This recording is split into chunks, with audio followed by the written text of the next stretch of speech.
Welcome to the BrightWord Books Podcast. BrightWord is a leading platform for diverse storytelling, where voices from all backgrounds can share their unique narratives and connect with readers from around the world. Follow our regular podcast updates, where we strive to foster a literary community that celebrates creativity, inclusivity, and the transformative power of literature. Good afternoon, and welcome to the BrightWord Books Podcast. I'm your host, John Lobb, and today it's our thrill to welcome back Dr. Belinda Alexander-Ashley, an author and independent researcher committed to the mantra, "It's never too late to forge a new future." Belinda spent more than 22 years in the federal probation system and learned the importance of second chances and adaptation.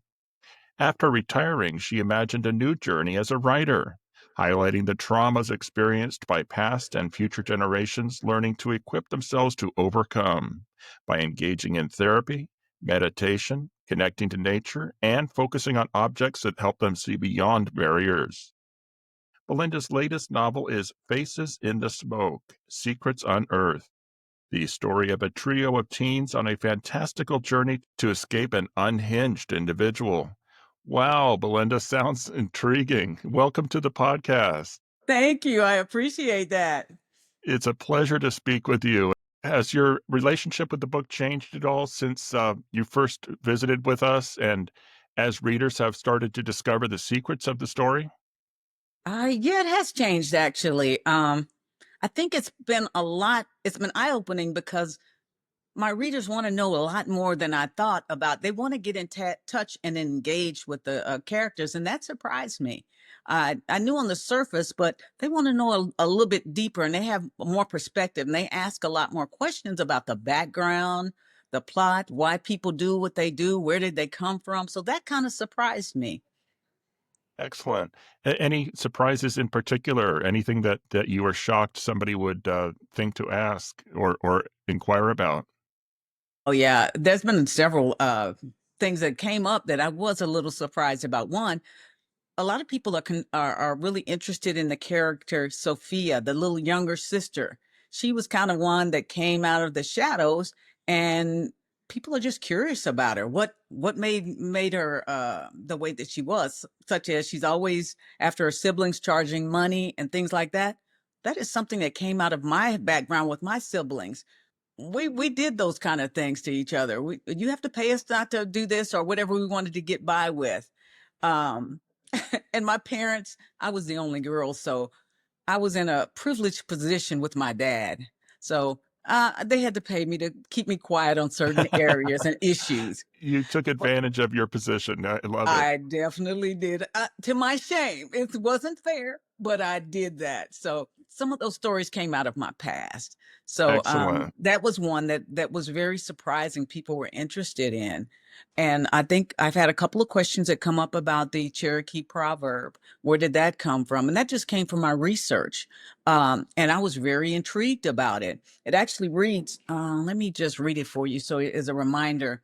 It says, there is a battle of two wolves inside of us all.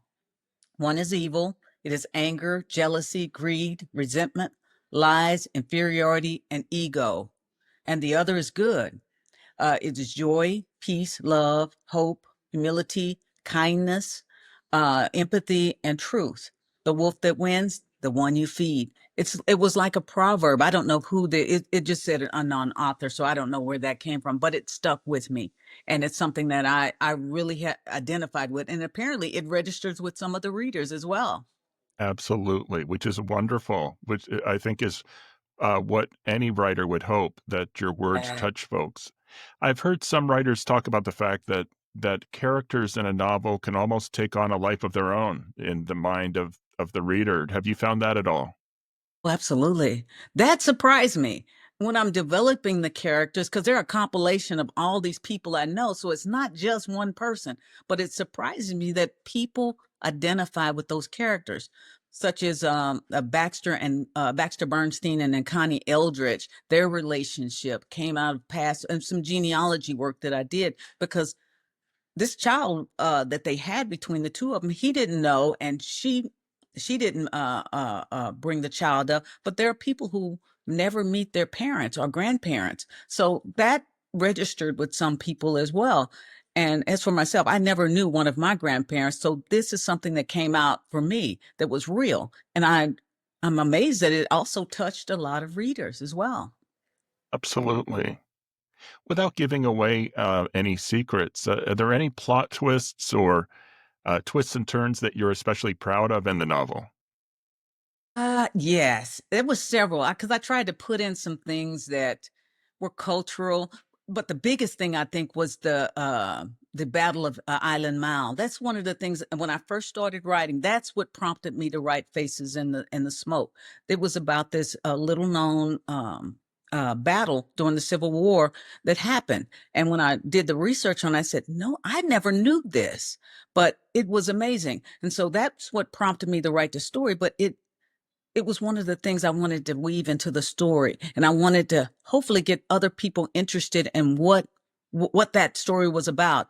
And at the end of the book, I also put in where the resources where you can find more because there's a 22-minute a video that the Missouri State Parks did that was excellent. It was 22 minutes, but the park actually exists today. It's in Butler, Missouri. Have not went there myself, but I do plan to go and visit it personally so that I can see. But it's a very small park, little known battle, but it's very inspiring. This was the first um, engagement for Black soldiers in the Civil War in a combat situation. So it's very, very important. It's inspiring, and I don't think it's the only story that my readers will come across that they didn't know about. So this is one of the things I just wanted to hope that it will inspire people to one, look at that particular battle, but also look at their own history and genealogy and start to see what's there that we didn't know and whose shoulders we stand on. Because I am a big believer that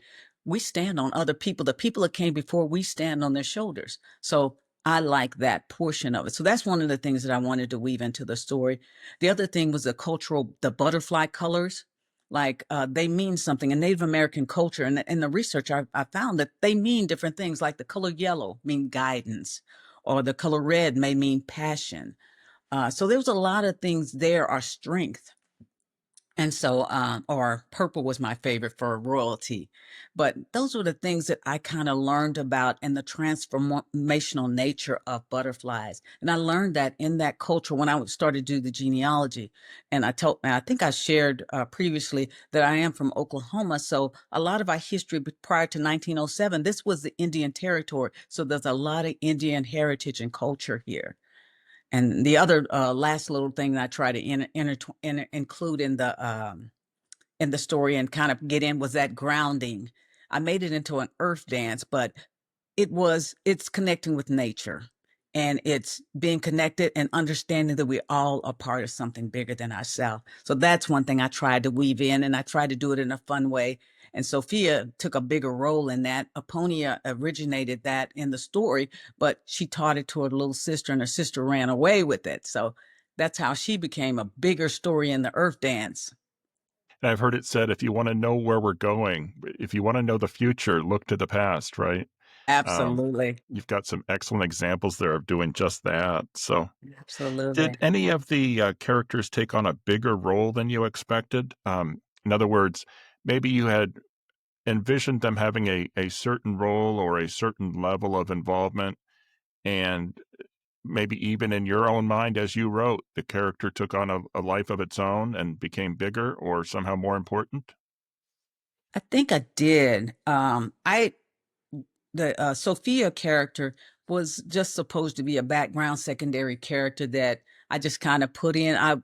She was from the previous story, so I wanted to maintain those relationships. But it surprised me that as I developed the story and she took on bigger roles, and I combined more things. She just took on a bigger and a bigger role to the point now my next book is going to be feature her. And it was because of her development in this story that prompted me to start looking forward to say, how is her story going to develop? And so that's where I'm going with that one. And it wasn't what I intended originally, but it took on a life of its own. So yeah, that's something I didn't expect. Terrific. Boy, and that's interesting how a what was supposed to be a minor character will become the main focus of your next work. Absolutely. Amazing. Well, I know all of our viewers will be really pleased to hear that the story continues or the characters continue. I've heard from several that every time they pick up the book, they seem to get a different message. Was that intentional? I think I did. Well, I know I did. But I was surprised because as I was developing, it just kept developing, and it took me a while in mapping out how these things are going to flow together. So yeah, it just kept going, and so yeah, it developed into something much bigger than what I anticipated. Wow. What an exciting development as a writer, but even just as a creative person to realize what I've got is somehow becoming bigger than I thought somehow becoming bigger than I had envisioned. Absolutely. And I'm also learning. So I'm early in my career of writing. So I'm still learning the craft, being creative and how to put things together. So it's a work in progress for me as well. Absolutely. As we mentioned earlier, you spent over 20 years in the federal probation system. Thank you for your service. That must have been intense at times. I can only say what I see on TV, which probably isn't near reality. But did your experience in that role, obviously, it must have affected you or maybe even say prepared you to become a writer? Can you speak to that at all? Absolutely. It did prepare me. And I will say this, I got to know a lot of wonderful people in the federal probation system. I actually worked in three different states during that 22-year period. I was in Oklahoma, Missouri, and then Pennsylvania. But the stories were very similar, and the backgrounds of the people. I learned how to listen and listen to the stories that they were telling. And it wasn't me just teaching them, they were teaching me. And I learned such a tremendous amount about the stories, the voices, the things that they've gone through. And the one thing I learned is that they all have a future. Not everybody has the same opportunities. And that's something I had to accept because when I came in, I was a little bit naive. I thought everybody had the same opportunities and everybody should be able to do the same thing.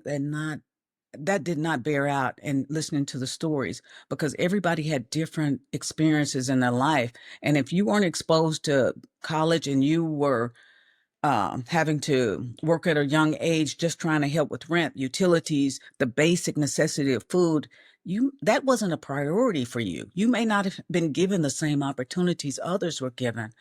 So it was very different. And when I started to listen to the stories and what they'd gone through, the hardships, the experiences, some had histories with drug abuse, some had mental health issues. It was a lot of different things. So they were teaching me and they made me listen. I had to find resources throughout the process because the one thing we wanted to do is bring back people that were supported into a community where they could actually thrive. And so that's one of the things that I learned to do. And I did everything I could do to put things together. Not always the way I anticipated, but we got to do. So it taught me a lot about the storytelling, listening, and then that's what I used in my storytelling when I went into started to think about writing. Then that's what I started to use in my characters, start pulling different pieces, not only in my family, friends, people I've met. Um, the one thing I wanted my books to really convey is hope and that you can push forward, you can create a new future. That's what I wanted to convey with my books. And I'm particularly struck by you mentioning about actually listening to people, getting to know them as individuals. I think sometimes as a society, our assumption is if someone is in jail or prison, they must have done something, or even if they're accused, they must have done something. They must be a bad person. And kind of just by the fact that they were accused of something, they've got their judgment. And it would be a long step to ever get to the point where they would listen to someone, find out what is your story, what did you face in your childhood that made you the way that you are. So really fascinating. I just think the biggest thing was they had to know that we cared and that I wanted to help. And you can't fake that. And so that's the one thing, that's that having hearing their voice and then responding to it, I think was big. Absolutely. You learned a lot about them, but it sounds like you learned a lot about yourself at the same time.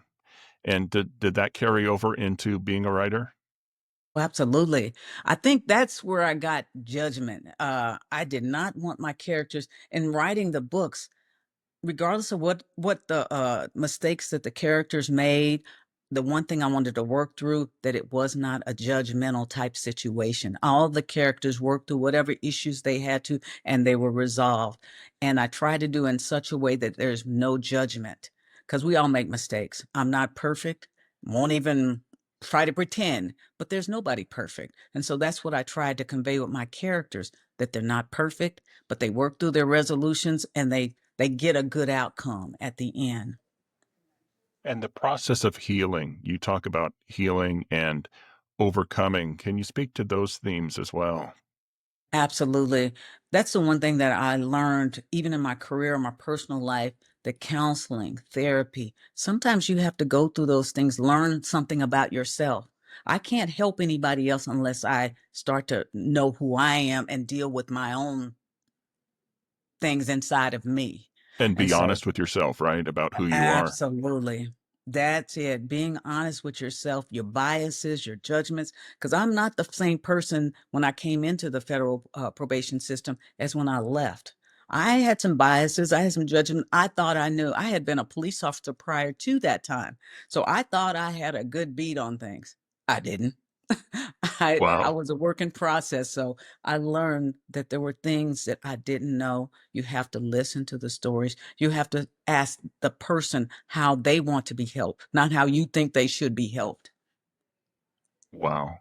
And as a police officer as well, I'm sure there were days when you probably felt pretty jaded about humanity, about Oh, people in general. I can I only did. imagine. I did. You can be, if you don't watch yourself, you can become very, very jaded.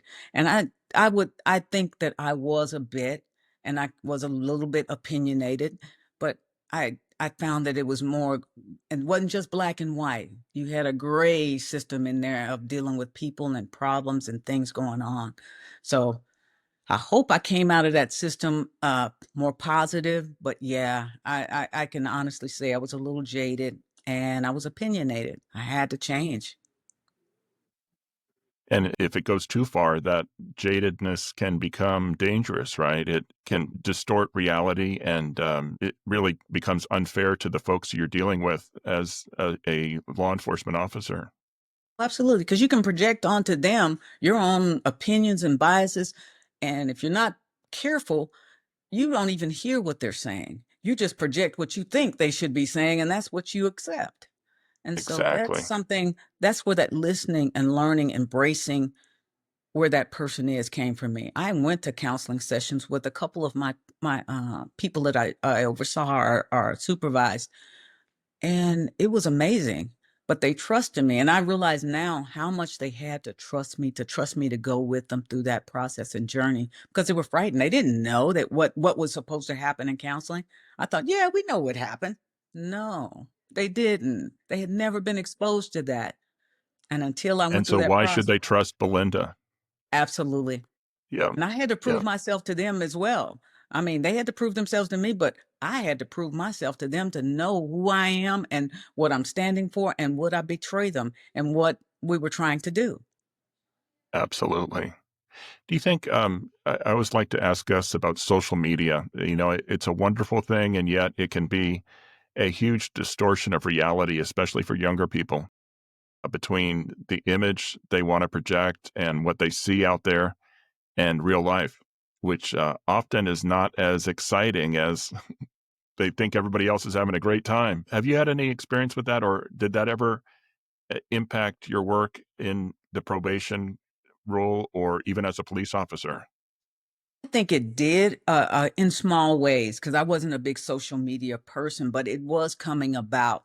And when you look at what was going on, it was easy to say, this person is doing this because I see this snapshot, because that's only a snapshot in time. And it became, and when I was on the police department, it was beginning to be used as a tool, like people who were doing drug trade or something like that, or if they were doing criminal behavior, sometimes they would post it online. Why? I don't know, but it's still just a snapshot in time. And so it did make a difference in the way that we approach things, and it did make a difference between reality and what we see. Absolutely. Absolutely.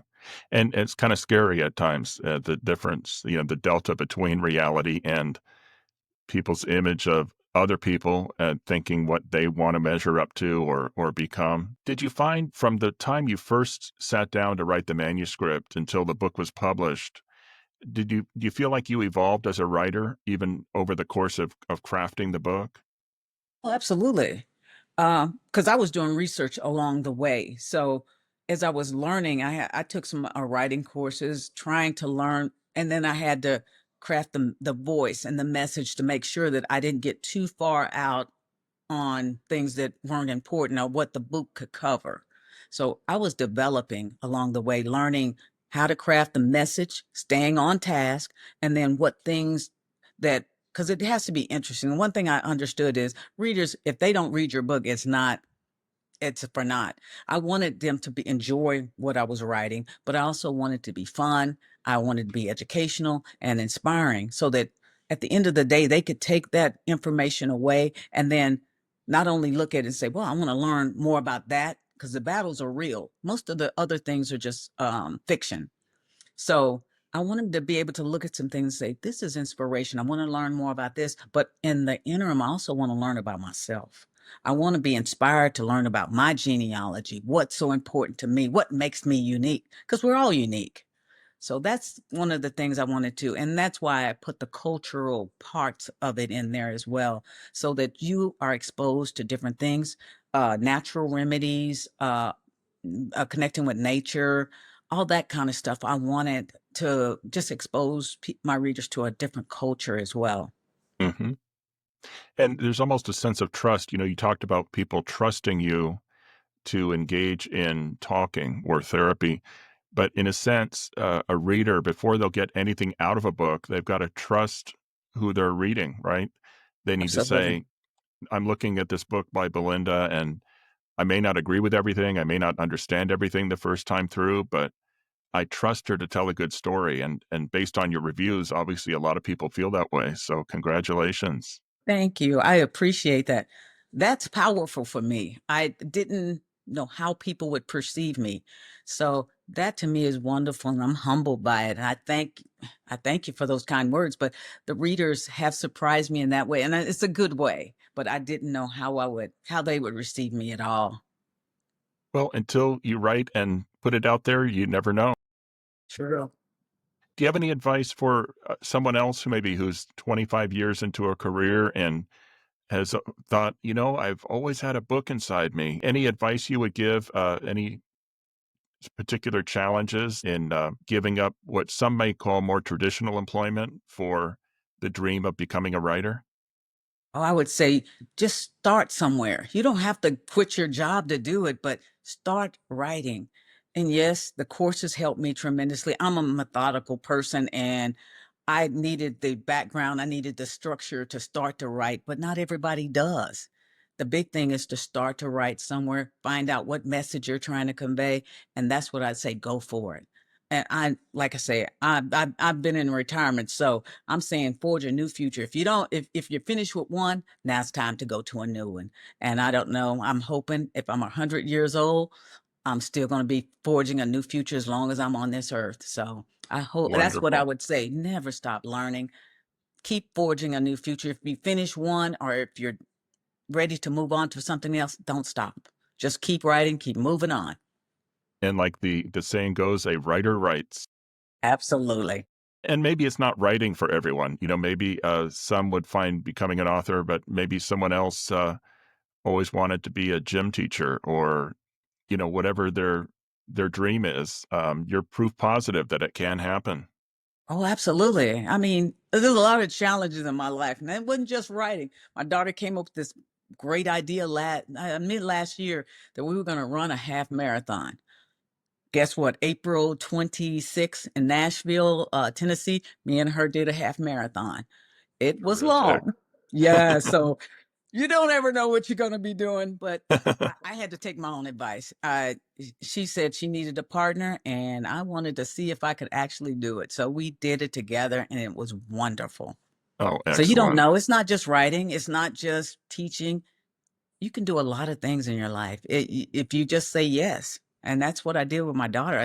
She said, I need a partner. Guess what? I said, oh, I guess that's me. So we're going to do this thing. And we Wonderful. did. Good for you. Good for Yes, you. Think maybe the saddest point of life might be that you get to 100 years old and you say, I wish I'd tried. You know, absolutely. I wonder what would have happened if I have run a half marathon or a whole marathon? Could I have Absolutely. written a book? Could I have done X, Y, or Z? So good for you. Good for Thank you. you. And I actually So faced that. So yes, thank you. absolutely. Thank you for sharing.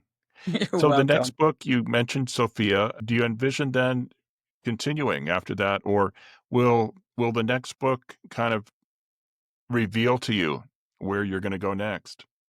I think I try to wait to see where the next book will reveal to me. Right now, it's looking like this will be the third in a series, and I may stop at that. But I'm not sure exactly whether I want to go back to academic writing or some other types of writing. So I'm Mhm. not quite sure, but I think I do want to continue writing, but I just don't know exactly what area. Now, I know that I'm interested in genealogy and history, so I may do a little bit more research there and do some more background history stuff. I'm not sure yet, but for the time being, as long as I'm enjoying it, may stay in the genre of fiction, but not sure yet.